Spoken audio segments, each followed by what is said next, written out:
বন্ধুরা, অরিজিৎ দে বলছি। 16ই June নিফটির prediction করব।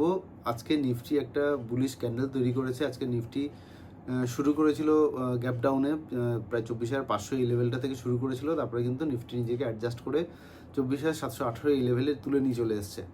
তো 24,500তে স্বাভাবিকভাবে একটা স্ট্রং সাপোর্ট লাইন রয়েছে, যে সাপোর্ট লাইনটাকে এর আগে নিফটি অন্তত 4বার টেস্ট করেছে।